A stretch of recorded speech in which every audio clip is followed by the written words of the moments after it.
দর্শক স্বাগত সোশ্যাল ইসলামী ব্যাংক নিবেদিত ৭ দিনে।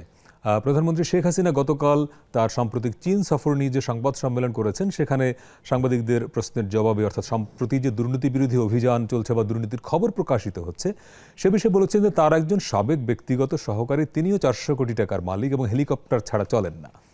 এবং এই সময়ে আমরা দেখেছি যে পুলিশের সাবেক প্রধান, পুলিশের ঊর্ধ্বতন অনেক কর্মকর্তা, বন বিভাগের কর্মকর্তা, কাস্টমসের কর্মকর্তা, এমনকি পিএসসির একজন সাবেক গাড়ি চালক, ড্রাইভার, ঝাড়ুদার, এরকম অনেকের বিরুদ্ধে শত শত কোটি টাকা অবৈধভাবে উপার্জনের খবর গণমাধ্যমে শিরোনাম হয়েছে এবং এগুলো নিয়ে গণমাধ্যমের পাশাপাশি সোশ্যাল মিডিয়ায় কিন্তু ট্রল হচ্ছে। যেই প্রশ্নটি জনমনে আছে যে প্রজাতন্ত্রের একজন কর্মকর্তা কর্মচারী, তিনি হন আইজিপি, হন একজন গাড়ির চালক, তিনি কি করে শত শত কোটি টাকার মালিক হতে পারেন? এটি কি তাদের ব্যক্তিগত ক্যারিশমা, নাকি এর সঙ্গে রাজনৈতিক কোনো সম্পর্ক থাকে? অর্থাৎ রাজনৈতিক শক্তি ছাড়া, প্রশ্রয় ছাড়া একজন ব্যক্তি, তিনি প্রশাসনের যেই পদেই থাকুন না কেন, তিনি কি আসলে দুর্নীতি করে খুব বেশি সুবিধা করতে পারেন কিংবা টিকে থাকতে পারেন?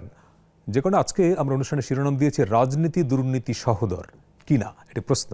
এ নিয়ে কথা বলতে আমাদের সঙ্গে স্টুডিওতে আছেন জাতীয় রাজস্ব বোর্ড এনবিআর এর সাবেক চেয়ারম্যান বদিউর রহমান, আপনাকে স্বাগত। আছেন বিএনপির ভাইস চেয়ারম্যান আসাদুজ্জামান রিপন, স্বাগত। আমাদের সঙ্গে অনলাইনে যুক্ত হয়েছেন ঢাকা ইউনিভার্সিটির শিক্ষক সমিতির সভাপতি অধ্যাপক নিজামুল হক ভূঁইয়া। স্যার, আপনাকে স্বাগত। আপনার স্টুডিওতে আসবার কথা ছিল কিন্তু আজকে ক্যাম্পাস যেহেতু উত্তাল, আপনি আসতে পারেন, আপনাকে অনলাইনে যুক্ত করলাম। আমরা যাবো আপনার কাছে।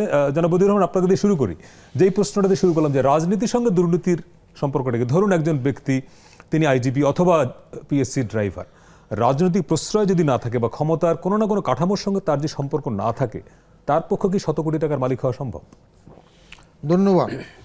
আমরা তো ব্যুরোক্রেট সার্ভেন্ট, এখানে পলিটিক্যাল মাস্টার আছে, তো পলিটিক্যাল মাস্টার আগে না দিয়ে ব্যুরোক্রেট সার্ভেন্ট পরে আসবে। আচ্ছা, তো রাজনীতির সাথে সমস্ত দুর্নীতির সম্পর্ক থাকে কিনা এটা প্রশ্ন সাপেক্ষ।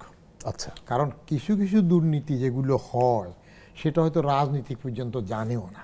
আচ্ছা, সে পর্যন্ত পৌঁছায় না, নিচেরগুলোর মধ্যে আপোষের মধ্যে হয়ে যায়। হ্যাঁ, রাজনীতিকরা যখন দুর্নীতি করতে চায় আমলাদেরকে গুড হিউমারে রেখে, তখন একটু সহদর হয়। আচ্ছা, সেই সহদর হওয়ার ধরেন একটা গল্প বলি, যদি রাজনীতিক সাহেবরা মনক্ষুণ্ণ না হন। এটা আমার আগের লিখা, আমি মনক্ষুণ্ণ হব না, খোলামেলা বলতে পারি। আমি ওই যে নূতন, এখন তো রাজনীতি পোর খাওয়া রাজনীতি কম হয়। এখন কোথার থেকে কে আসে যায়, হঠাৎ করে পাপুল এসে যাবে, এমপি হয়ে যাবে, তার বউ হয়ে যাবে, কে কারে পোষে বোঝা মুশকিল হয়ে যায়। এই জন্য এগুলো আমরা চিনতেও কষ্ট হয়। আমি একবার এইরকম রাজনীতিকগুলো নিয়ে, আমাকে সেক্রেটারি হওয়ার আগে এক বন্ধুবান্ধব বললো যে তুই যদি এখন সবগুলার নাম বলতে পারস, যে কজন মন্ত্রী আছে, হ্যাঁ, এই সেটা তখন বোধহয় বাজাদের আমল, বাংলাদেশ জাতীয় দল, তাহলে তোর প্রমোশন কনফার্ম করে দিলাম। বলে যে পারবো না তো, কারণ ফোর খাওয়া ছাড়া যেগুলো আছে এগুলো চিনি না, যেটা রাজনীতি করে কেরিয়ারে হয়ে আসছে লাইনে, সেগুলো চিনি। যেমন আমাদের মধ্যেও আছে সচিব, যে একেবারে সহকারী সচিব, তারপরে সিনিয়র সহকারী সচিব, উপ সচিব, তারপর যুগ্ম সচিব, অতিরিক্ত সচিব, সবটা কাভার করে আসে। আর কিছু আসে রাজনৈতিক নেতৃত্বের বা ওই যে রাষ্ট্রপতির আনলিমিটেড 10% কোটা, এখানে চট করে আসে ওই ডিএস থেকে হয়তো সচিব হয়ে গেল, তো ওরে চিনতে অনেকের কষ্ট হয়। তো এখন এইরকম একটা মন্ত্রী এসে গেল হঠাৎ করে, কিন্তু পোর খাওয়া নয়, তার আশাই মনে হইল যে অনেক টাকা তো খরচ হয়েছে, পার্টি চাঁদার থেকে শুরু করে, মনোনয়ন কেনার থেকে শুরু করে। সেক্রেটারি ডেকে বললো যে সেক্রেটারি সাহেব একটু খেয়াল টেয়াল রাখেন তো, এক একটা আমলা যদি দেশপ্রেম এবং সততা বিবর্জিত হয়, এটা আমি আগেও বলছি, এখনও বলি, আমি নিজেও আমলা, কোনো আমলা যদি দেশপ্রেম এবং সততা বিবর্জিত হয়, তাহলে এটা হাজারো ইবলিসের চাইতে সেরা শতায়ন হয়। পরিষ্কার, রাইট। তো সেক্রেটারি সাহেবের যখন বললো একটু খেয়াল টেয়াল রাখেন, সেক্রেটারি সাহেব সেজে তাকে টেস্ট করে, কারণ রাজনীতিবিদ তো গাগু, যে কোনটা কইয়া কীভাবে টেস্ট করে আমলারে ঠিক আছে নাকি। তা আমলাও তো আরও জানু, বুঝে, আর এত সরকার বদলায়, সরকার আছে, রাজনীতি বামাতে ডাইনাতে, বাম পকেটে ডান পকেটে রাখে। তো বলেছে আচ্ছা ঠিক আছে, বুঝি নাই স্যার। বলে যে, পরে বললো যে বুঝেন নাই, এই যে মনোনয়ন কেনার থেকে শুরু করে কতটা ক্ষয় খরচা হইলো, সামনে ইলেকশনের জন্য লাগবে, তো একটু সুযোগ সুবিধা খেয়াল রাখেন টেন্ডার পেন্ডার আসলে। আচ্ছা স্যার। তো বড় দানের এক টেন্ডার আসার পরে এবার রাজনীতিক সাহেব বললেন যে কেমনে, বলে যে স্যার একটা রেওয়াজ তো আছে, নিচে সবকে ম্যানেজ করে তো উঠতে হয় আমলাতন্ত্রে, তো এটা একেবারে বড় ধরে হলে 50-50 স্যার, আপনি 50% পাবেন, বাকি 50% আমরা সবাই মিলে। বলছে দায় দায়িত্ব হবে আমার, জেলে গেলে যাব মন্ত্রী আমি, রুলস অফ বিজনেস অনুযায়ী চিফ এক্সিকিউটিভ হইলে আমি, আর আপনারা বলে স্যার রেওয়াজ, আর না হইলে আপনি যা পারেন আপনি নিয়ে নেবেন, অসুবিধার কিছু নেই। তো কী করবো, নূতন আসছে তো, পলিটিক্স করি তো গাগু হয়ে আসে নাই, যেভাবে হোক মন্ত্রী হয়ে গেছে। বলে যে আচ্ছা ঠিক আছে। এখন ফাইল যখন গেল সাতঘাট পার হইয়া, খাম যায় নাই, তো মিনিস্টার সাহেবের কাছে খাম না যাওয়াতে উনি রাগে গজ করে নট অ্যাপ্রুভ লিখে দিছে। সেক্রেটারি বললে স্যার এটা কি করলেন? বলে যে কথা কি ছিল ওইটা কই? বলে স্যার সেটা আছে, এটা ঘুষেরও একটা গুডউইল আছে, একটা নিয়ম আছে, এটা হজম করার জন্য ওর ওয়ার্ক অর্ডার পাবে, কাজ শুরু করবে, মিডিয়া আছে চোখ কান খোলা কিছু লিখে কিনা, আবার প্রধানমন্ত্রীর কাছে কমপ্লেন যায় কিনা, এটা মাস ছয়েক গেলে তারপরে টাকাটা কাজ শুরু হয়ে গেলে জাজ করা যাবে। তাহলে এখন আমি তো নট অ্যাপ্রুভ লিখে দিচ্ছি, নট অ্যাপ্রুভ তো লিখছে, তো এখন আমলা কাছে তো সব বুদ্ধি, ডাইনাতে আওয়ামী লীগ বাহিমাতে বিএনপির জন্য ভাষণ রেডি করা থাকে। হ্যাঁ, বলে স্যার কোন কলম দিয়ে এটা লিখছেন? তো সেক্রেটারি নিজে খুঁজে বের করলে অন্য কাগজে দাগ দিয়ে দেখলে এরকম, বলে স্যার ওই টির পাশে আপনি নিজের হাতে লিখছেন তো নয়, একটা দিয়ে দেন, নোট অ্যাপ্রুভড। তো বেচারা মন্ত্রী তো বুঝে নাকি, বলে স্যার বাকিটা আপনি পাবেন, যাক অসুবিধা নেই। দেয়ার লাইজ দ্য নেক্সাস, ওখানে আপনি যদি মিলে যান, শীর্ষ আমলা আর পলিটিশিয়ান, এই দুইজন যদি একজোট হয়ে চোর হয়, আপোষে করে, সেক্ষেত্রে শুধু এরা সহদর হয়। আর তা না হইলে নিচে আমলারা আমলাদেরটা কায়দা কানুন করে সারে, আর পলিটিশিয়ান তারটা কায়দা কানুন। কিন্তু পলিটিশিয়ান যদি মন্ত্রী এমপি বা এরকম জনপ্রতিনিধি কোনো চেয়ারে বসে থাকেন, তার পক্ষে আমলাদেরকে সিস্টেম না করে এককভাবে দুর্নীতি করা সম্ভব, টাকা কামানো সম্ভব? ফাইল তো অ্যাপ্রুভ করবেন সেক্রেটারি সাহেবই। এককভাবে সম্ভব, আপনার অনেক সময় ধরেন 95% ক্ষেত্রে সম্ভব হয় না। আচ্ছা, যদি না উপর থেকে কোনো হুকুম জারি না করাইতে পারে, কোনো ওহী নাজিল না করাইতে পারে। মন্ত্রী যদি উপর থেকে একটা ওহী নাজিল করায়, যিনি সর্বময় ক্ষমতার মালিক, সেখান থেকে যদি বলে যে এটা ওকে করবা, সেই ক্ষেত্রে তার ডিজায়ার আছে, ডিজায়ার না, এখন ডিজায়ার ফিজার বল নাকি, এখন তো হইলো কর্তৃত্ববাদী প্রশাসন বা যেটা হয় করে দিবে। আপনার ওই যে বেগম খালেদা জিয়া থাকতে কি হয়েছে, 4 বার আমাকে প্রমোশন দেয় না সচিব পদে, কারণটা কি? ওই ওনার কার্যালয়ে এক সচিব ছিল খন্দকার শহীদুল ইসলাম, আমি বলতাম অন্ধকার শহীদুল ইসলাম, কারণ বেগম জিয়ারে অন্ধকার রাখি, তো সে ম্যাডাম বলেছেন বলে অনেক কিছু করে দিত। 5 বার, শেষের বার রোজার দিনে ফেয়ারওয়েল হয়ে গেছে চাঁদা টুদা উঠাইয়া, এর মধ্যে আবার আরও 20-25 দিন বোধ ম্যাডামের মেয়াদ আছে, এটার জন্য আবার কন্ট্রাক্ট 15। তো এই জাতীয়গুলো হলো ভিন্ন। নর্মালি আপনার প্রসেস যখন চলে, সেক্ষেত্রে আমি একটা জিনিস সবসময় বলি, আপনারা এটা মানেন কি না, ইন্ডিয়াতে একজন সিভিল সার্ভেন্ট এবং একজন পলিটিশিয়ান একই সাথে লেখাপড়া করে উপরে উঠে। একজন পলিটিক্সে গেল, একজন আইসিএসে আসলো। ওইখানকার আইসিএস অফিসারের পক্ষে একজন পলিটিশিয়ানকে দাপ্পা দেয়া, ব্লাব দেয়া খুব কঠিন। তার কারণ the politician knows both the politics, schooling একই, কিন্তু আমাদের both the politics and the bureaucracy. Politician কিন্তু দুইটাই জানে, আর bureaucrat knows only the bureaucracy.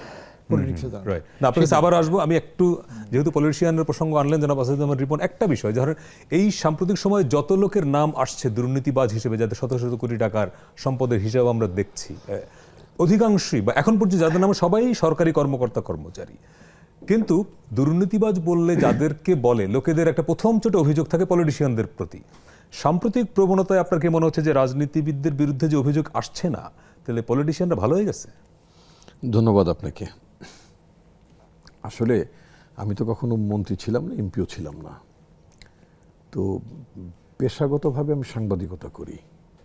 তো আমার দেখা এবং জানা মতে যেটা, সেটা হচ্ছে আমি বদিউর রহমান সাহেবের বক্তব্যের সাথে ভেরি মাচ একমত, যে আপনার, আমি মাঝখানে he is more a gentleman than a politician. তা তো বটে, ওনাকে পলিটিশিয়ান হিসেবে তো হ্যাঁ, এটা সত্য যে আপনার রাজনীতিকদের সহযোগিতা ছাড়া ব্যুরোক্র্যাটরা, আমার ধারণা, কারণ আমি কখনই প্রশাসনে ছিলাম না, আমি আগেই বলেছি, সরকার চালানোর আমার ন্যূনতম কোনো অভিজ্ঞতা নাই।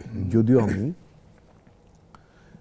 এডিবিতে কাজ করার আমার অভিজ্ঞতা আছে, তাদের অর্থায়িত প্রতিষ্ঠানে অ্যাজ দেয়ার অ্যাডভাইজার, সেটা আমার নিজের শিক্ষাগত যোগ্যতা, আমার অভিজ্ঞতার কারণে আমি সেটা করেছি। কারণ ওই জায়গার চাকরিগুলো তো সাধারণত বিএনপি আওয়ামী লীগের টপ লেভেল থেকে বললে ওই ওয়ার্ল্ড ব্যাংক, এডিবি এই সমস্ত প্রতিষ্ঠান চাকরি হয় না। তো যাই হোক, তো যেটা আমি বলছিলাম, এই যে সাম্প্রতিককাল আপনি যে প্রবণতাটা দেখতে পাচ্ছেন, আমার কাছে যেটা মনে হয় যে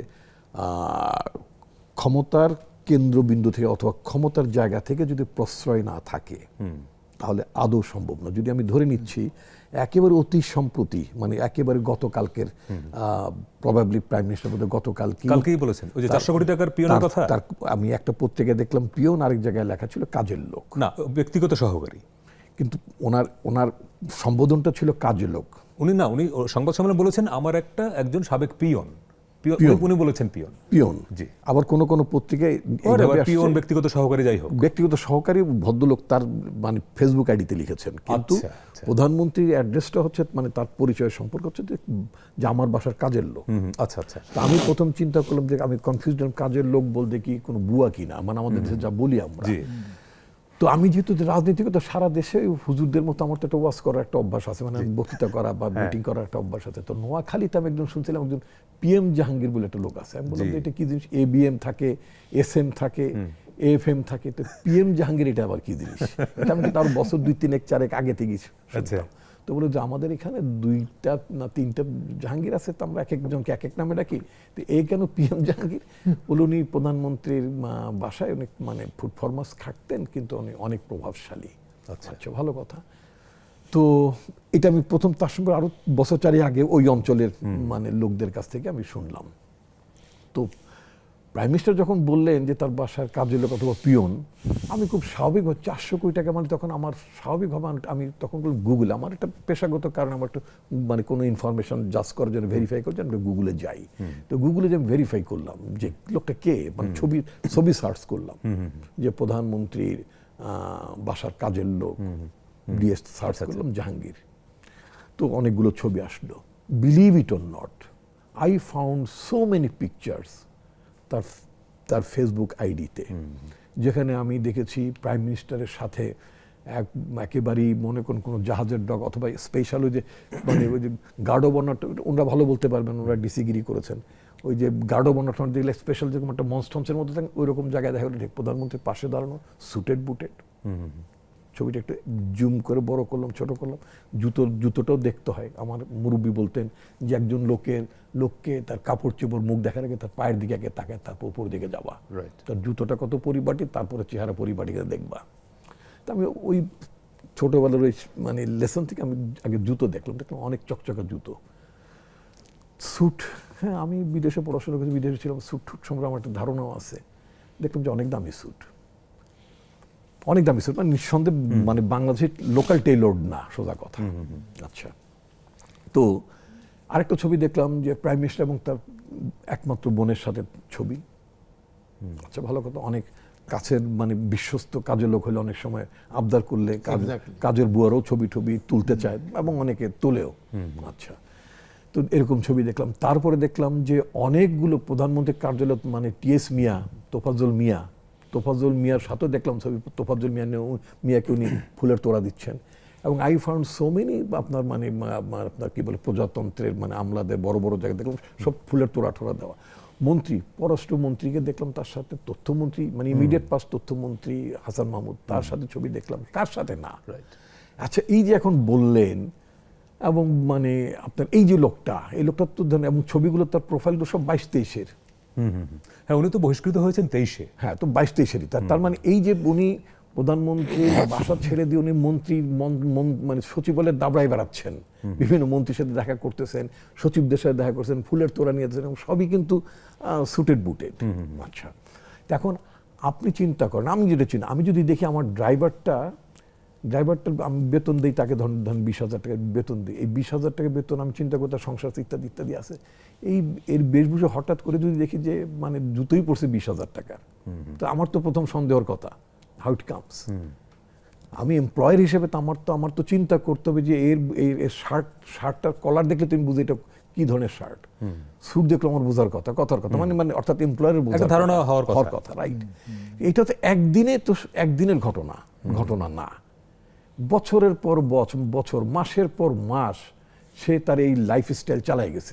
তাহলে এখন কি আপনি ইগনোর করেছেন, মানে অর্থাৎ এমপ্লয়ারকে তাকে ইগনোর করেছে যে কোনো কারণে হোক না কেন, ফাইনালি সে ফায়ার্ড হয়েছে, বুঝলাম।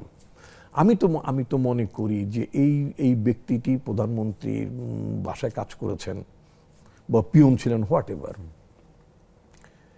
তার এই যে ফুলে ফেপে ওঠা, যেমন এমপিদের বেলা অনেকে বলেন যে ধার দেনা করে, যে সমস্ত এমপি মানে হলফনামে বলেছেন ধার করেছি, দেনা করেছি, কি বলেছে মানে ঋণ নিয়েছি, তারপর তারা এমপি ইলেকশন করেন, তাদের ইনকাম ট্যাক্স ফাইলও ছিল না। কারণ ধার দেনা লোকজন ইনকাম ট্যাক্স দিতে হয় না, নাকি দিতে হয়, ট্যাক্সেবল দিতে হয় না, নন ট্যাক্সেবল ইনকাম ছিল তাদের।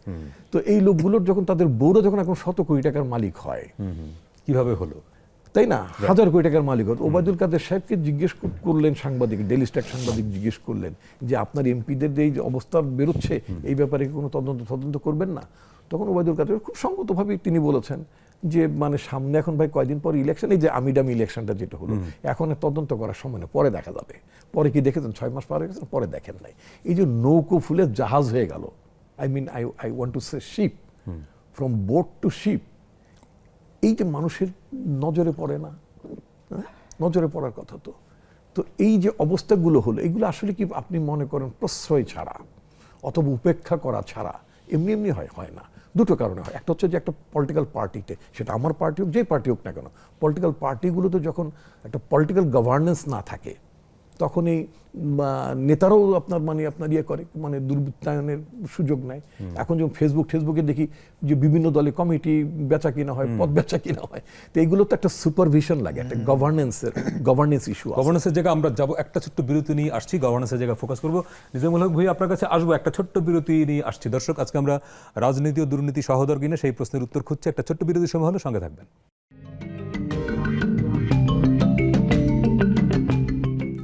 দর্শক, বিরতির পরে আবারও স্বাগত সোশ্যাল ইসলামী ব্যাংক নিবেদিত 7 দিনে। আজকে আমরা কথা বলছি দুর্নীতি ও রাজনীতি সহোদর কিনা সেই প্রশ্নের উত্তর খুঁজছে। আমাদের সঙ্গে আছেন এনবিআর এর সাবেক চেয়ারম্যান বদিউর রহমান এবং বিএনপি নেতা আসাদুজ্জামান রিপন। আমাদের সঙ্গে অনলাইনে যুক্ত আছেন ঢাকা বিশ্ববিদ্যালয় শিক্ষক সমিতির সভাপতি অধ্যাপক নিজামুল হক ভূঁইয়া। স্যার, বিরতির আগে আলোচনা হয়তো কিছুটা আপনি শুনতে পেরেছিলেন, যে প্রশ্নের উত্তর খুঁজছে যে রাজনীতির সঙ্গে দুর্নীতির সম্পর্ক, এবং সেই দুর্নীতির প্রসঙ্গ যখন হয়, শুধু তো আমলা, পুলিশ, পলিটিশিয়ান না, শিক্ষকদের মধ্যেও নিশ্চয়ই খারাপ লোক, দুর্নীতিবাজ লোক আছে। তো সেই জায়গা থেকে আপনি যদি একটু মনে করেন কিনা যে পলিটিশিয়ানদের সঙ্গে অর্থাৎ পলিটিক্সের সঙ্গে যুক্ততা ছাড়া আসলে বড় দুর্নীতি করা যায় কিনা? একটু আপনার কোথাও মিউট করা আছে স্যার, একটু আনমিউট করে নেবেন। জি, ধন্যবাদ আপনাকে, আমাদের বদিউর রহমান সাহেব এবং আমাদের আসাদুজ্জামান রিপন ভাই, আমাদের অত্যন্ত শ্রদ্ধাভাজন দুজন ব্যক্তি কথা বলেছেন। আমি দুর্ভাগ্য যে ওনাদের সুন্দর সুন্দর বক্তব্যটা শুনতে পাই নাই। বিশেষ করে বদিউর রহমান সাহেবের উনি এত চমৎকার করে সুন্দর করে কথা বলে, ওনার বক্তব্যটা শুনলে আমি এত সমাদৃত হতাম। রাজনীতি এবং দুর্নীতি আসলে খুব দুঃখজনক যে আমাদের সমাজে এখন যে অবস্থাটা চলছে, এটা খুব দুঃখজনক। এটা কোথাও গুড গভর্নেন্সের কোথাও অভাব আছে। এই যে ধরেন পুলিশের সাবেক আইজিপির ব্যাপারে এসেছে, একজন এডিশনাল আইজিপির ব্যাপারে এসেছে, একজন কাস্টম এনবিআর একজন সদস্যের ব্যাপারে এসেছে, তারপরে একজন ড্রাইভারের ব্যাপারে এসেছে, তারপরে একজন মাননীয় প্রধানমন্ত্রীর বাসায় কাজ করতেন তার ব্যাপারে এসেছে, এবং এরা এত পরিমাণ টাকার মালিক হয়েছে। এটা দেখার পর আসলে আমার মনে হয় রাজনীতি অবাক হয়ে গেছে যে আমরা রাজনীতি করছি দীর্ঘদিন, রাজনীতিবিদদের ফেল করে দিয়েছে। না, অবশ্যই অনেক রাজনীতিবিদ দীর্ঘদিন থেকে নৈতিকতার সাথে রাজনীতি করে, কিন্তু ওনাদেরকে দেখেছি, ওনাদের মৃত্যুর সময় দেখা গিয়েছে যে টাকা হলাত করতে হয়েছে ওনার পরিবারকে, সে দৃশ্য আমরা দেখেছি নৈতিকতার কারণে। আর এখন আমাদের পার্লামেন্টে যেভাবে ব্যবসায়ীরা চলে আসছে, সেক্ষেত্রে সেটা হয়তো হবে না। 70% ব্যবসায়ী এখন এখন যারা এমপি হচ্ছেন ওনাদের ক্ষেত্রে এই ঘটনা ঘটবে না।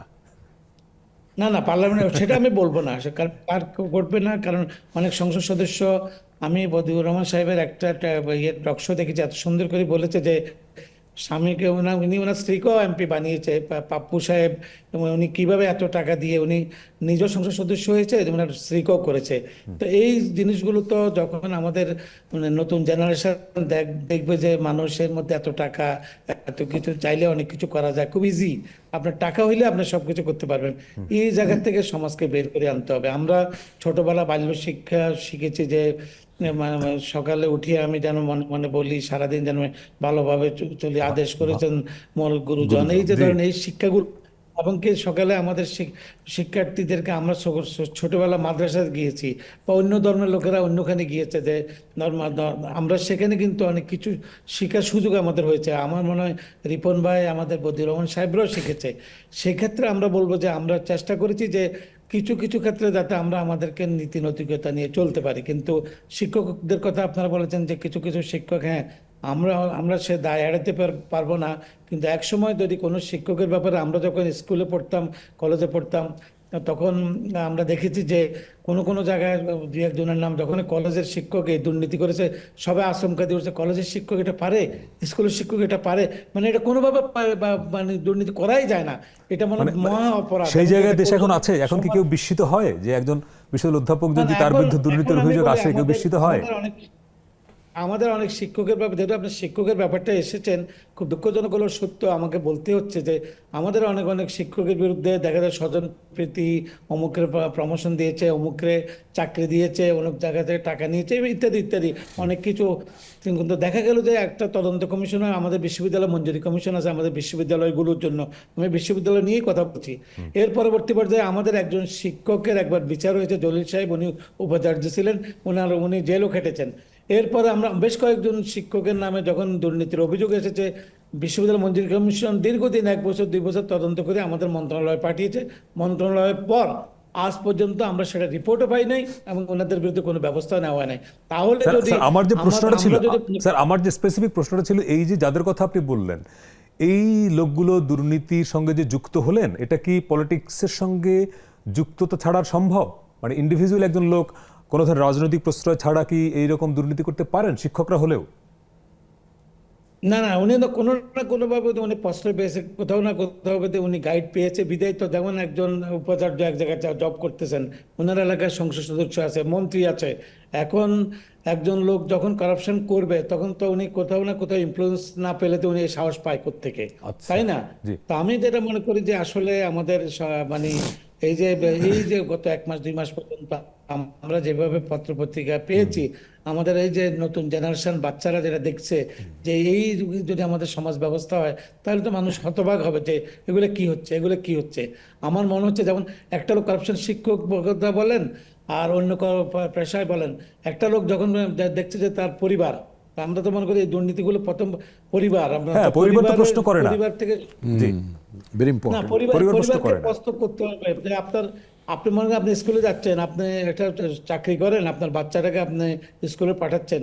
এখন তখন আপনার বাচ্চারা দেখবে যে আপনি একটা চাকরি করেন, অথবা আপনি শিক্ষকতা করেন, অথবা ব্যবসা হলো ভিন্ন কথা, আমি সে দিকে যাব না। তখন দেখবে যে আপনার ছেলেকে আপনি গাড়ি দিয়ে নিয়ে যাচ্ছেন, তাকে কেএফসিতে নিয়ে যাচ্ছেন, তাকে বড় বড় রেস্টুরেন্টে খাওয়াতে নিয়ে যাচ্ছেন, তাহলে টাকাটা কোত্থেকে আসতেছে? Right. তাহলে পাশের আর ছেলে দেখতেছে যে তার বাবা মাকে আসি বলতেছে যে অমুক তো অমুক জায়গায় যাচ্ছে, অমুকের গাড়ি আছে, আমার নাই কেন? ইভেন কি আমার নিজের সন্তানও আমাকে প্রশ্ন করে, বাবা তুমি বিশ্ববিদ্যালয়ের অধ্যাপক, তুমি শিক্ষক সমিতির সভাপতি, তোমার একটা দামি গাড়ি নেই কেন? তো আমি তাকে ছেলেকে স্যার, বুঝাতে পারি অনেক না যে গুরুত্বপূর্ণ অমুকের পয়েন্ট রেজ সাথে- করলেন। আমি আসবো আপনার কাছে আবার। জনাব বদিউর রহমান, এই জায়গাটা একটু ফোকাস করতে চাই। ধরেন এই যে সমাজের মানুষের যে প্রতিযোগিতা বা ভোগবাদিতা, অর্থাৎ ওনার আছে আমার নাই, করাপশনে যুক্ত হওয়া, সেটা আমলা হোক বা পলিটিশিয়ান হোক বা সাধারণ লেম্যান হোক, এইটা কি মূল কারণ যে আমার এইটা লাগবে, এই লাগবে বলেই যুক্ত হয়ে যায় কোনো না কোনোভাবে দুর্নীতিতে? আপনার এটা তো এককভাবে একটা ফ্যাক্টরের উপর নির্ভর করে না, আচ্ছা, এটা ম্যাটেরিয়াল অ্যাডজাংস বা ভোগবাদী যেটা বললেন, এটা আসে সামাজিকভাবে উইল ফোর্সটা, স্ট্রং উইল ফোর্স কার কতটুকু কমে বাড়ে সেটার উপর। আমার কাছেও তো ঘুষ নিয়ে আসছে, কিন্তু আপনি তো নেননি। আমি আমার নিয়ে বলি না, যেমন আমার স্ত্রীর জন্য আমি একটা তদন্ত কমিটির সদস্য ছিলাম। আচ্ছা, তো আমার একজন সিনিয়র ওইটাতে অভিযুক্ত ব্যক্তি মোহাম্মদ শামসুল হক চিশতি সাহেব তখন এস্টাবলিশমেন্ট সেক্রেটারি, আমি তো নিচের পদে মাত্র সিনিয়র সহকারী সচিব। কর্নেল আশরাফ ডেপুটি সেক্রেটারি, উনি তদন্ত কমিটির প্রধান, আর আমরা 2 জন সদস্য। তখন যেহেতু ভদ্রলোক আমার 2 ব্যাচ সিনিয়র, উনি আসামি, উনি হঠাৎ করে রাজশাহী থেকে সুন্দর একটা সিল্কের শাড়ি নিয়ে আসছেন। ইনসিডেন্টালি আমি বাসায় ছিলাম না, তো বাসায় একটা ছোট্ট বাচ্চা ছিল আমার, বাচ্চাটাকে রাখার জন্য, বড় বাচ্চাটা ছোট। তো বাসায় ঢুকে গিন্নির কাছে পরিচয় দিল যে এরকম আমি ওনার কলিগ, এই নাম, তো শাড়িটা দিয়ে চলে গেছে। আমি বাসায় ঘুরে এসে দেখলাম যে আমার গিন্নি ওটা পরছে। ওহ, পরার পরে বিশ্ব সুন্দরী ফেল, কারণ তখন তো বয়স কম, হাঁটুর নিচে লম্বা, স্লিম বডি, নিজের বউ বলে বলছি না, এখন হয়তো মোটি গেছে সেটা। তা আমি বললাম যে এই শাড়ি তো আমি কিনে দিই নাই, তুমি এটা কোথায় পাইলা? বলে যে এরকম। আমি তো খোলো, এটা আমার অলরেডি, আমি যেগুলো এখন বানাই বলি না, লেখা আছে, এগুলো লিখে ফেলছি। সরকারি চাকরিতে আমার অনুভূতি সমগ্র সেটার মধ্যে একটা লেখাতে আছে। তো খোলার পরে তো তাকে ফেরত দিতে হয় আমার। বললাম যে ভাই, আমি তো আপনার এই শাড়ি রাখতে পারবো না। বলে যে আমি বড় ভাই হিসেবে আনতে পারি না। তো বড় ভাই হিসেবে কি আগে আনছেন নাকি জিন্দেগিতে? বড় ভাই তো বউ আগের থেকেই ছিলেন, হ্যাঁ, এখন আনছেন কেন? এখন এটা রাখা যাবে না, আপনি এটা নেন। বলে যে না, আমি নিজে নিয়ে আসছি, আমার ওয়াইফ পছন্দ করে কিনছে। তাহলে আমি এক কাজ করবো, আমি এটা প্যাকেট করে শামসুল হক চিশতি সাহেবের কাছে একটা নোট সহ দিয়ে দেবো যে আমাকে তদন্ত কমিটি থেকে বাদ দেন, কারণ উনি আমার ওয়াইফের কাছে একটা শাড়ি দিয়ে গেছেন। এটা বলার পরে নিয়ে গেছে। আচ্ছা, তো বন্ধু বান্ধব ঠাট্টা করে বলে যে শাড়ি খুলছ, পরেরটা কি? আরে পরেরটা ছোট গল্প, শেষ হয়ে হইল না শেষ। আপনার স্ট্রং উইল ফোর্স কি আছে সেটা। পরিবার সম্বন্ধে যেটা বললেন শিক্ষক সাহেব, সে পারিবারিক ব্যাপার, আমি এটা আরো একটি টিভিতেও বলছি। আমি যখন চরফেশন কলেজে অধ্যাপনা করতে গেলাম অনার্স পাস করে, ভোলা, ওই যে জ্যাকবের আব্বা প্রিন্সিপাল, খুবই ভালো মানুষ উনি, প্রিন্সিপাল। তো উনি বলতেছেন যে আপনি তো ইংরেজির প্রফেসর, বহুত তোয়াজ করে আপনারা আনছি জামাইয়া ধরে, আমার থেকে বেতন বেশি দিলে আমার প্রিন্সিপালগিরি থাকে না। নেক্সট টু প্রিন্সিপাল আপনার 600 টাকা বেতন, 74-এ। ওই 600 টাকা বেতন পেয়ে আমি আমার আব্বাকে 100 টাকা পাঠাইলাম মানি অর্ডার করে। আব্বা আমাকে রিটার্ন পোস্ট কার্ডে লিখলো, তুমি 100 টাকা কিভাবে পাঠাইছো, বেতন কত পাইলা? আমাকে ওনাকে বলতে হয়েছে। আমি বললাম যে বেতন 600 টাকা পেলাম, 100 টাকা আপনাকে দিলাম, 200 টাকা আমার যে প্রফেসর বাসা পেইং গেস্ট থেকে তার জন্য রাখলাম, 100 টাকা বন্ধু বান্ধবের সাথে আড্ডা খাওয়া টাওয়ার জন্য রাখলাম, আর 200 টাকা মাস্টার্সে বই কিনবো। এই যে আমি অনার্স পাস করা অবস্থায় সেখানে গেলাম, আমাকে ব্যাখ্যা করতে হয়েছে আমার আব্বার কাছে। এবং এই ব্যাখ্যাটা না করলে, এই জবাবদিহিটা না থাকলে হয়তো আপনি আজকে এই জায়গায় আসতে পারতেন না। আমার ব্যাখ্যা করতে হয়েছে। শুধু এই ব্যাখ্যা না, এই যে আমাদের স্যাররা, উনি শিক্ষক মানে তো আমাদেরও স্যার, তো স্যাররা যদি লাল নীল হলুদ সবুজের মধ্যে বাঘ হয়ে যায়, আমি তো রং খুঁজে পাই না। আমার ঢাকা ইউনিভার্সিটি, প্রাচ্যের অক্সফোর্ড, আমার শিক্ষক মমতাজুল ইসলাম সাহেব, নাট্যকার, মারা গেলেন, উনি চিটাগং কলেজে আমার ডাইরেক্ট টিচার ছিলেন। যখন ঢাকা ইউনিভার্সিটিতে ইংলিশে ভর্তি হতে চাইলাম, তখন বললো যে এখানে ভর্তি হইও না, পাঞ্জাবে চলে যায়, কারণ প্রাচ্যের অক্সফোর্ড ইংলিশে ফার্স্ট ক্লাস দেয় না। তো সেটার এখন কি দশা, সারা পৃথিবীর 500 বিশ্ববিদ্যালয়ে হারিকেন দিয়ে খুঁজে পাওয়া যায় না, যাবে কেমনে? লাল নীল হলুদ সবুজের মধ্যে ভরপুর, পলিটিসাইজড হয়ে গেল। বিসি হইতে হইলে এখন পলিটিক্সের একদমই পলিটিক্যাল পোস্ট। আরে শুধু বিসি কেন, অন্যটা মনে করেন না, সবগুলা ডিন টিন হওয়ার জন্য কত রকম হয়। তো এই শিক্ষাগুলো পরিবার থেকে আসলে এক জিনিস, বাকি যেটা বললেন তিনটা, একটা পারিবারিকটা তো হইল, আরেকটা হইল ধর্মীয় অনুশাসন, যেটা সম্পদের প্রতিযোগিতা, কিন্তু আল্লাহ বলে রাখছে এগুলা ঘটবে। আল্লাহকু মুতাকাসসুর, প্রাচুর্যের জন্য তোমরা মহাচ্ছন্ন থাকবে, প্রতিযোগিতায় থাকবে। পরের আয়াতে বলছে হাত্তা যুরতুল মাকাবির, কবরে যাওয়া পর্যন্তই থাকবে। তারপরের গুলোতে বলছে ঠিক নয়, ঠিক নয়। তো এটা সহজাতভাবে যাবে, কিন্তু চেক করার জন্য পরিবার, ধর্ম, এরপরে আসবে সমাজ। সবচেয়ে মজার জিনিস হইল সমাজ এখন প্রশ্নটা মেনে নেয়। আগে যেটা মানতো না, আবেদ আলী মসজিদ বানিয়েছে কিন্তু কেউ প্রশ্ন করে নাই মসজিদের টাকা কোথায় পেয়েছে। আগে আপনার আরেকটা বিরতি নিয়ে আসছে। আচ্ছা রিমান, আপনার কাছে প্রশ্নটা রেখে যাই যে পরিবার এবং সমাজ যে প্রশ্নটা করে না, সেই জন্যই আজকে এই অবস্থাটা কিনা, এবং সেখানে তার সঙ্গে পলিটিক্সের সম্পর্ক আছে কিনা। দর্শক, আরেকটা বিরতির সময় হলো, ফিরছে একটু পরেই, সঙ্গে থাকবেন। দর্শক বিরতির পরে আবারও স্বাগত সোশ্যাল ইসলামী ব্যাংক নিবেদিত 7 দিনে। আজকে আমরা কথা বলছি রাজনীতি ও দুর্নীতি সহোদর কিনা। আমাদের সঙ্গে আছেন এনবিআর এর সাবেক চেয়ারম্যান বদিউর রহমান, আছেন বিএনপি নেতা আসাদুজ্জামান রিপন এবং অনলাইনে যুক্ত আছেন ঢাকা বিশ্ববিদ্যালয় শিক্ষক সমিতির সভাপতি নিজামুল হক ভূঁইয়া। জনাব আসাদুজ্জামান রিপন, বিরতির আগে জনাব বদিউর রহমান যে জায়গাটিতে ছিলেন যে পরিবার এবং সমাজ প্রশ্নটা করে না বলে একটা কারণ যে দুর্নীতি এই বিস্তার, আপনি বিরতির আগে আপনার মেয়ের প্রসঙ্গে ছিলেন, অর্থাৎ মেয়ের কাছ থেকেই আপনি প্রশ্নের মুখে পড়লেন যে আপনার ওই গল্পটা একটু যদি শেয়ার করেন। সেটা হচ্ছে যে আমি অবশ্যই মনে করি যে পরিবারের থেকে একটা জবাবদিহিতা থাকার ব্যাপার আছে এবং অত্যন্ত গুরুত্বপূর্ণ এটা। স্ত্রী সন্তান এদের কাছে একটা জবাবদিহিতা থাকা উচিত। 111 মানে যেটা ওই যে মিলিটারি কন্ট্রোল 111 সরকার আসলো, তখন আমার মেয়ে বোধহয় 7 বা 8-এ পড়ে, ঢাকা একটা ইংলিশ মিডিয়াম স্কুলে ম্যাপল লিপে পড়ে গার্লস সেকশনে। তো হঠাৎ করে একদিন খাবার টেবিলে আমার মেয়ে আমাকে প্রশ্ন করলো যে বাবা তুমি কি ঠিক মতো ট্যাক্স দাও? আমার প্রথম বললো যে বাবা আমি কি তোমাকে একটা প্রশ্ন করতে পারি?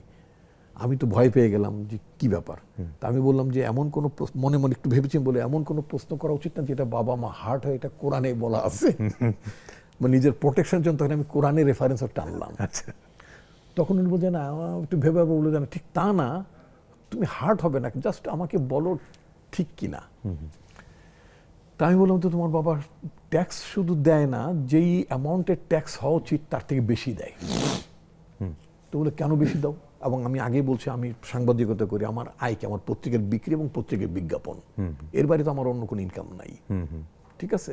আর রিসেন্ট টকশোর টাকা সাম্প্রতিককালে আমার প্রত্যেক জায়গাতে আমি কিছু কৃষি কাজকর্ম করি, যেমন সামার টমেটো, প্রফেসর সাহেব আছেন, সামার টমেটো একেবারেই আপনার জৈব পদ্ধতিতে সামার টমেটো গ্রো করছি। আচ্ছা আচ্ছা, এবং গত বছর প্রায় 2 টনের মতো আমরা সামার টমেটো গ্রো করেছি। আচ্ছা আচ্ছা, এবং কিছু আমদানি বিকল্প ফল উৎপাদন করার জন্য প্রস্তুতি নিচ্ছি। এই বছর আমরা আনার বোধহয় এই বছর আমরা ফলের সেটিং নেব। আচ্ছা। ইনশাল্লাহ ধরেন 24 আমরা আনারও পাবো। এটা কোথায়? এই যে আপনার ঢাকাতেই? ঢাকার খুবই কাছে মাওয়া বলে ও, যে আচ্ছা, জায়গাটা, আচ্ছা, শিমুলিয়া। আগে যেটা শিমুলিয়া। ওই পারের লোকেরা, right. নদীর ওপারের লোকেরা এটা মুন্সিগঞ্জে পড়েছে। এক্স্যাক্টলি। তো চিন্তা করলাম এবং এই বছর আঙ্গুরের ব্যাপারটাও করব, অর্থাৎ আচ্ছা, আমদানি বিকল্প, যাতে আমাদের ডলার বাঁচে, তাই না? অন্য দেশ থেকে যদি কিনতে না, হোয়াট এভার আমার কন্ট্রিবিউশন হোক না, মানে $2000 হোক না, বাট এরকম আরো 10 জন করুক, 2000 মানুষ করুক, সেটা একটা তিক্ত অভিজ্ঞতা আছে। আমি আমার চাষাবাদের জন্য একটা লাগে, কি বলে আপনার ওই যে মানে কি বলে আপনার ওই যে সেচ বিদ্যুতের দরকার। তো বিদ্যুৎ ডিপার্টমেন্টে গেলাম, ওরা আমাকে বললো যে সেচ বিদ্যুৎ হলে ভালো হয়। তা বললাম দেবে কে? বললো যে ইওনো সাহেব দেবেন, ওনার মানে উনি কমিটির অ্যাডভাইজার। আমার স্ত্রী উনি ঘটনাক্রমে উনি চিকিৎসক এবং উনি ব্রিটিশ সিটিজেনও। তো উনি এখন বর্তমানে বাংলাদেশে থাকেন, ঢাকা মেডিকেলের থেকে আসা। তো আমার বউ অ্যাপ্লাই করলেন, অর্থাৎ খামারের মালিক মূলত উনি, আমি একটু দেখভাল করি। তো ওনাকে আবেদন করালাম। তো ভদ্রলোক ইউনোসেফ ইনিশিয়ালি খুবই পজিটিভ, যে এত চমৎকার কাজ করছেন, আমাদের একজন ডাক্তার ম্যাডাম উনি এটা করছেন, আপনি এটা করছেন, খুবই উৎফুল্ল। কিন্তু উনি আমার রাজনৈতিক পরিচয় জানতেন না। আচ্ছা, আমি চলে আসার পরে একজন ভদ্রলোক মনে হয় আমার প্রশংসা করতে যেই হয়তো বলছেন, জানেন কে এসেছিল? বলে কে? বলে আরে বিএনপির অমুক নেতা। বলে এরপরে উনি কৃষি অফিসারকে ডেকে বলেন যে ফাইল যেখানে আছে তারতে চাপায় রাখেন। অথচ প্রধানমন্ত্রীর কিন্তু একটা নির্দেশনা ছিল যে 1 ইঞ্চি জায়গায় খালি রাখা যাবে না। রাইট। কিন্তু আমি প্রায় 2 বছরের মতো চেষ্টা করার পর আজও কিন্তু আমার খামারের ওইটা অবশ্য অন্য আলোচনা। আজকে আপনি যে জায়গায় ছিলেন পরিবারের জবাবদিহিতা, সমাজ জবাবদিহিটা বলতে, অর্থাৎ আয়ের কথা বলতে যে এটা বললাম। তো আমার মেয়েকে আমি বললাম যে আমি অতিরিক্ত দেই। বলে কেন দাও? বলে যে আমার আয়টা এত কম যে একজন কর্মী যিনি ট্যাক্স ডিপার্টমেন্টে কাজ করেন, তিনি দেখে বললেন যে ভাই এত কম দেখালে তো একটা প্রেস্টিজ থাকে না, আপনি এত বড় নেতা, এই গয়টাকে ট্যাক্স দেন, একটু বাড়াই ঠাড়াই দেন, পাবে তো সরকারি, অসুবিধা কি? তখন চিন্তা করলাম এই রাস্তা দিয়ে হাঁটি ইত্যাদি ইত্যাদি, ঠিকই তো সব ভোগ করি, রাষ্ট্র যদি 2-4 হাজার টাকা যদি বেশি ট্যাক্স পায় অসুবিধা কি? তাতে আমি একটু যাতে উঠলাম, মানে অর্থাৎ আমার আয় বেশি দেখা গেল। আচ্ছা, এটা একটা ঘটনা। আরেকটা ঘটনা বলি, আমার গাড়িতে নাই, এসি নাই, তো পুরোনো গাড়ি, মাঝে মধ্যে স্টার্ট বন্ধ হয়ে যায়, কখনো গ্লাস ওঠে না, ম্যানুয়াল গ্লাস ওঠে না। তো তখন একদিন মেয়ে বলছে বাবা অনেক গরম, তুমি একটা এসি টিসি লাগাইবার ব্যবস্থা করতে। তখন স্কুলে পড়ে। তো আমি তাকে ঠিক ইনসিডেন্টালি গাড়ির স্টার্টও বন্ধ হয়ে গেছে। আচ্ছা, তখন আমি কিছু বাচ্চা হেঁটে যাচ্ছে, তাদের মা নিয়ে যাচ্ছে রোদের মধ্যে, তখন ওদিকে তাকাও, ওই যে দেখো তোমাদের স্কুলে পড়ে কিছু বাচ্চা, তারা হেঁটে যাচ্ছে, ইভেন ছাতাও নাই, হয়তো বাসা কাছাকাছি। তো তুমি তো অনেক লাকি যে তুমি একটা 4 চাকার গাড়িতে তুমি চড়ছো এবং এইভাবে বাসা যাবে। তুমি ওদিকে তাকাও, ওই বড় গাড়িটার দিকে না, বড় গাড়িটার দিকে না। নিজে বড় হবে, লেখাপড়া করবে, তারপরে বড় গাড়ি হালালভাবে ইনকাম করার চেষ্টা করবে। অর্থাৎ আমি জীবনে এটাই মানে নিজে বোঝার চেষ্টা করেছি, হালাল বলতে বুঝেছি যা সম্মত এবং যা সম্মত না, দ্যাট ইজ হারাম। রাইট। সেটা আমার দেখা, বুকে ধারণ করা, বলা, আয় করা, ভোগ করা, এটার মধ্যে যা সম্মত না, যেটা লিগাল না, দ্যাট ইজ ওইটাকে আমি হারাম বলি। সেটা ধর্মত, সামাজিকভাবে, পারিবারিক এবং নৈতিকভাবে। নৈতিকভাবে। এটা আমি আলহামদুলিল্লাহ আমি এটা প্র্যাকটিস করি। আমার স্ত্রীকে যখন বিয়ে করি তখন আমি তাকে জানালাম যে আমি এই করি, মানে একটা তারও একটা বায়োডাটা আসতো, আমারও তো একটা বায়োডাটা দিতে হয়। তো বায়োডাটা দেওয়ার মধ্যে আমি নিচে ইচ্ছে করে আমি 2টো লাইন লিখলাম, যে এই ইনকাম, তারপর লিখলাম শুধুমাত্র হালাল উপার্জনের উপরে নির্ভরশীল। বাহ, অনেস্টলি বলছি, একবার হাতে লেখা, অন্যটা ইংরেজিতে ছিল, কিন্তু ওই 2টো লাইন লিখলাম। আচ্ছা তো ওই 2টো লাইনের প্রতি আমার স্ত্রী কিন্তু আকর্ষণটা হলো, আচ্ছা। ওই 2টো লাইন, অন্যটা না। কিন্তু এখন জনাব বদিউর রহমান, উনি আমাকে বললেন জি। যে আমার তোমার কাছে খুব বেশি দরকার নাই। তখন আমি জানতাম না যে সে ব্রিটিশ সিটিজেন, এটা আমি জানতাম না, বা তার বিলেতে ব্রিটিশ গভর্নমেন্টের আন্ডারে চাকরি করে, তার কিছু টাকা পয়সাও আছে, চাকরি করতে ওখানে ট্যাক্স দিতে হয়, ইত্যাদি ইত্যাদি। তো আমাকে বললো যে আমাকে খুব হালাল উপার্জনের মধ্য দিয়ে আমাকে খুব সাদামাটা জীবনযাপনের মধ্যে স্বামী হিসেবে তোমার যে দায়িত্ব সেটা পালন করবে, তাতে আমি খুব খুশি। রাইট। তো আলহামদুলিল্লাহ আমি অত্যন্ত খুশি। আজকেও আসার আগে কোনো একটা ঘটনাক্রমে আমি আর স্ত্রীকে বলে আসলাম যে আল্লাহর কাছে লাখো শুকরিয়া যে মানে মানে তোমার মতো একটা স্ত্রী আল্লাহ আমাকে দান করেছেন। তো পরিবারের কাছে একটা জবাবদিহিতা, স্ত্রীকে জিজ্ঞেস করতে হবে তুমি কোথায় পেলে, রাইট। সন্তানকে জিজ্ঞেস করতে এবং হবে। এখন যাদের ব্যাপারে সাম্প্রতিককালে সম্পদের ফিরিস্তি এবং এসেছে, আমি কিন্তু এখন- অধিকাংশ ক্ষেত্রেই সম্পদের বিরাট অংশ স্ত্রীদের নামে। যিনি সাধারণ গৃহিণী, তার অ্যাকাউন্টে 500 কোটি টাকা, 1000 কোটি টাকা, স্ত্রী প্রশ্ন করা দূরে থাকে, তারা হয়তো এনজয় করেছেন। কিন্তু যদিও এখন আমি জানি না কতজনের নাম আসবে শেষ পর্যন্ত। আরেকটা বিরতি নিয়ে আপনার কাছে আসবে দর্শক, আরেকটা বিরতির সময় হলো, ফিরছি একটু পরে, সঙ্গে থাকবেন।